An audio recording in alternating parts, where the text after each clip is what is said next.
From the JAMA Network, this is JAMA Neurology Author Interviews. Conversations with authors exploring the latest clinical research, reviews, and opinions featured in JAMA Neurology. My name is Dr. Cynthia Armand, Associate Professor of Neurology at the Albert Einstein College of Medicine, Montefiore Medical Center. Joining me today is Dr. Jenny Lo-Ciganic. Dr. Ciganic is a professor of medicine at the University of Pittsburgh, as well as pharmacoepidemiologist. She also is a research health scientist at the Geriatrics Research and Educational Clinical Center at the VA in Gainesville, Florida. Dr. Lo-Ciganic, thank you for joining us in our podcast today. Thank you so much for having me, Dr. Armand. I'm thrilled to discuss this work and our study with you in migraine care. Absolutely. This is what I do all day. So I'm super excited to talk about migraine care. And we're specifically discussing your study entitled Cardiovascular Safety of Anti-CGRP Monoclonal Antibodies in Older Adults or Adults with Disability with Migraine. Now, monoclonal antibodies were first FDA approved in 2018 with arenimab. And since then, we've seen this robust use in care and management of migraine with many of these medications, especially in this pharmacologic category. Dr. Lo-Ciganic, can you tell our listeners the significance of these monoclonal antibodies against CGRP, calcitonin gene-related peptide, and how this relates to your work?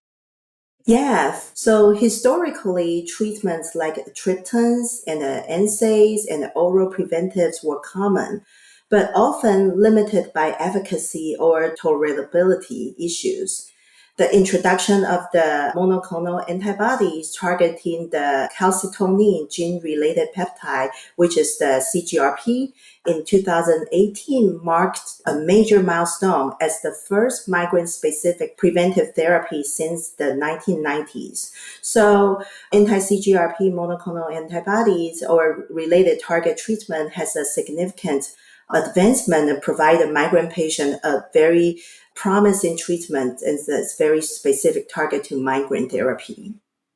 Yes. So in our field, we take care of individuals with migraine across all ages. Yes. And as you mentioned, the triptans, they are migraine specific, but they carry contraindication for individuals with cardiovascular risk factors.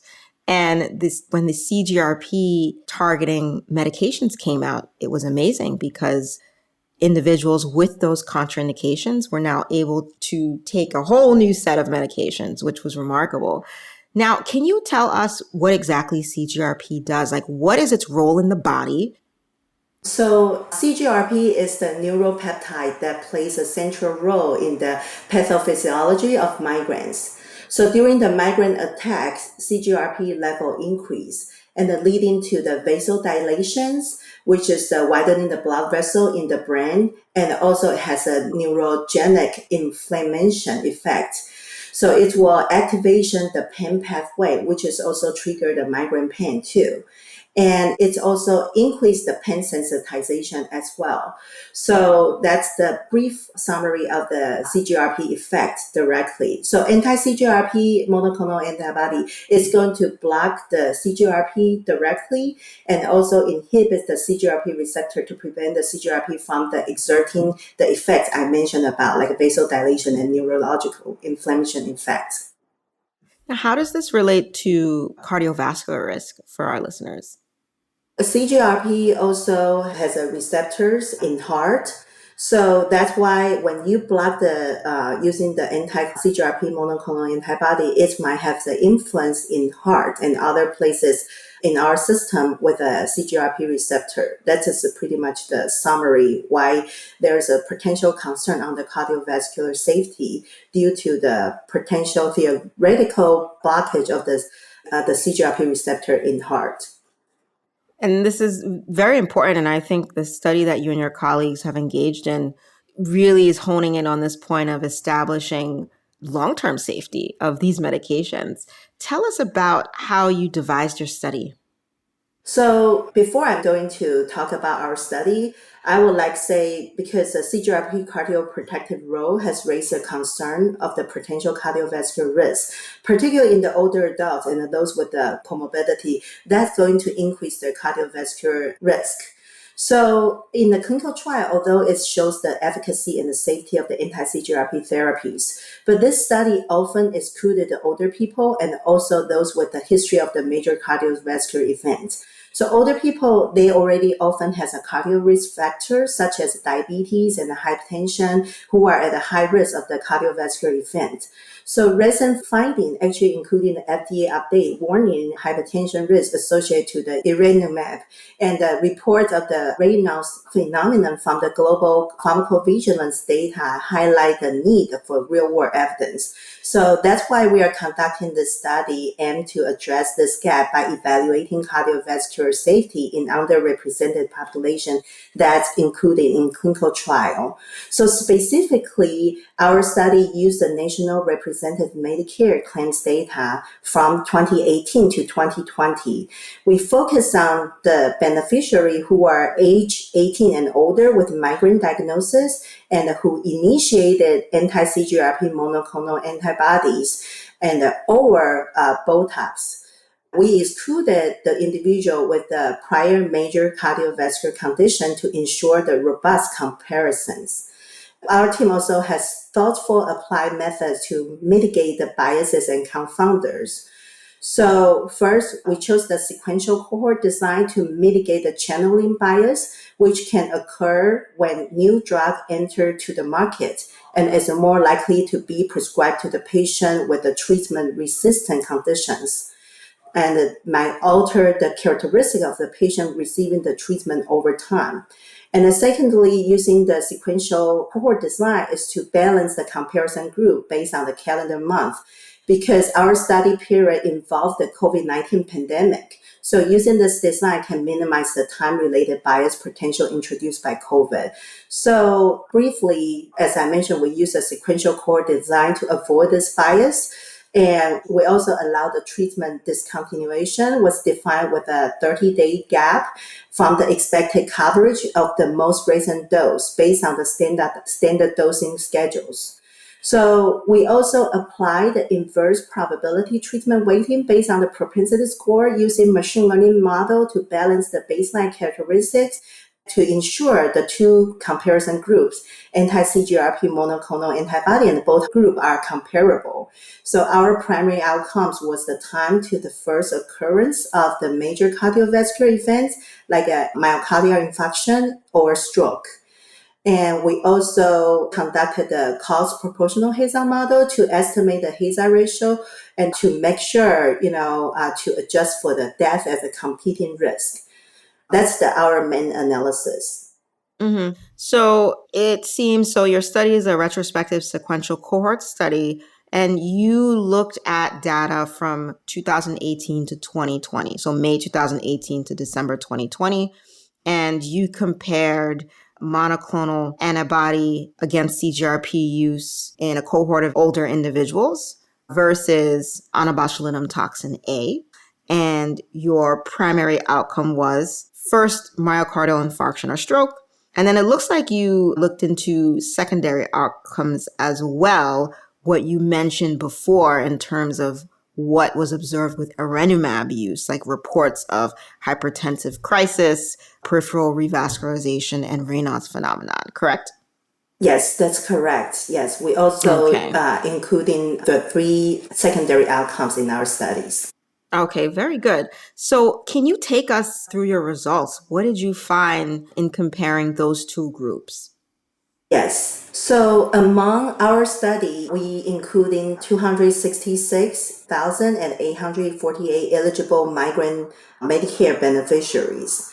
So among these individuals, around 5,100 initiated anti-CGRP monoclonal antibodies, and about 4,000 initiated onabotulinum toxin A, Botox. And so in the key finding is that anti-CGRP monoclonal antibody was not associated with increased risk of the composite cardiovascular events that's including MI or stroke. And or for the three secondary outcomes that Dr. Armand mentioned, we also showed a consistent finding. There's no increased risk in this secondary outcome. Furthermore, we also do the subgroup analysis looking at by age less than 65 or age 65 and older, or do they have any cardiovascular risk factor history? And the similar result has also confirmed similar findings. Now that's remarkable. Did you differentiate between each of the monoclonal antibodies used in this particular cohort of patients? Because I know there are several options. That's a great question. That's a great point. So this is a relatively newer treatment in migraine. And our study period, only the newest one is the 2020. So around 60% of our patients uses a Raniumab. So that means the other anti-CGRP monoclonal antibody has a smaller sample size. So we were unable to perform the individual comparison and or different dosing comparisons in our study. That is our limitations. Now, these Medicare beneficiaries, what was the profile in terms of their medical history, in terms of cardiovascular risk? Had they had events in the past? Did you exclude events in individuals that were most recent, just so we can kind of get a level field here? Sure. One of our eligibility criteria, if they have any like an MI stroke or any outcome of interest diagnosis that is our want to follow up, we already excluded them and using if they have any in the year prior to their initiation of the anti-CGRP or Botox medications. So we already exclude those high risk patients, but we also including a series of the comorbidities, including cardiovascular related comorbidity like diabetes, hypertension, and non-cardiovascular comorbidities. For example, like we use a comorbidity index to balance the two groups. So we do consider both of the conditions. And even with that, didn't seem to be a perceived increased risk in those individuals using monoclonal antibodies as compared to those using onabotulinum toxin A. Yes, that's correct. And we also look at those with a subgroup analysis on those with a history of the cardiovascular risk, and it's still the same result. Wow. Now, what do you take from these results, and what do you think future studies should be in order to aid our practitioners to be more comfortable prescribing this medication in individuals that were the subjects of the study? Yeah, I think that is really a great point. What's the implication for our finding in clinical practice and the future research? So I think first of all, our strength and advantage is that we use the national representative sample of the Medicare beneficiaries to answer the gap in clinical practice. So our study found no increased cardiovascular risk associated with the anti-CGRP monoclonal antibody compared to the onabotulinum toxin A. And this finding provided valuable real-world evidence of the cardiovascular safety, particularly for the older adults and the disabled population often has a lot of the comorbidities. And these patients are usually excluded from the clinical trials. So sometimes clinicians encounter some difficulty whether can they prescribe this medication to this patient. They have some concern, but they also don't know what's the option they can provide to the patients. And given some triptans also have the cardiovascular contraindications too. So despite the theoretical risk of the CGRP blockage, our results actually provide clinicians some evidence that anti-CGRP monoclonal antibody could be a viable migraine prevention option among this population. So I think in a way, our study offers a critical reassurance for clinicians, suggesting anti-CGRP monoclonal antibodies can be considered safe alternative for patients with the cardiovascular concerns. This is a particularly relevant as I mentioned, triptan often contraindicated in such populations. Right. I think that makes a lot of sense. In the community of individuals using these medications, that always comes up as a question. It even more so comes up as a question in patients who recently had an MI, like maybe 2 months, 2 to 6 months to a year out from having some sort of cardiovascular event. The question is always, they need their vascular tone of vasodilation. How much CGRP are we going to take away if we give this medication to that person? So that always comes up. Has that come up in your research in terms of when people can start using this type of medication, in terms of individuals who have had a cardiovascular event in their past? That's a great question. I think that usually in the pharmacoepidemiology and drug safety design, we try to make sure, like a clinical trial focus on the population, we can first answer drug safety questions first. So in order to tease out whether their cardiovascular event is derived from their history or recent attack of the cardiovascular event, or it's just the medication itself has some cardiovascular safety concern.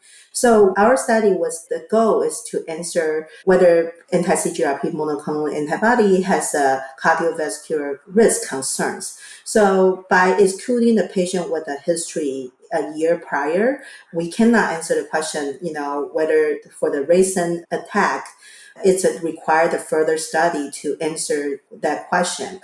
This is maybe also come with the limitations in our study too. It's hard to study the migraine treatment using claims data about the drug exposures because we don't know, patient might have like a more severe attack, they take it. We don't really know how do they take their medications. Our limitation in our study require further study to confirm that. And one is, like you mentioned, how about the patient with a recent attack? It's important, but our study hasn't been able to answer that question. Mm-hmm. Well, we have a lot more for future directions, which is great. Dr. Lo-Ciganic, thank you so much for joining us today. You and your colleagues have such valuable work. Thank you so much for having me. It has been a pleasure sharing this work. I want to give a special recognition to our first author, Dr. Song-Kyung Yang, for her tremendous dedication and effort to make this study complete possible, and also to Dr. Yulia Olova, our neurologist investigator, for highlighting the critical gaps and the need in migraine care. Thank you. I'm Dr. Cynthia Armand, and I've been speaking with Dr. Lo-Ciganic about cardiovascular safety and use of anti-CGRP monoclonal antibodies.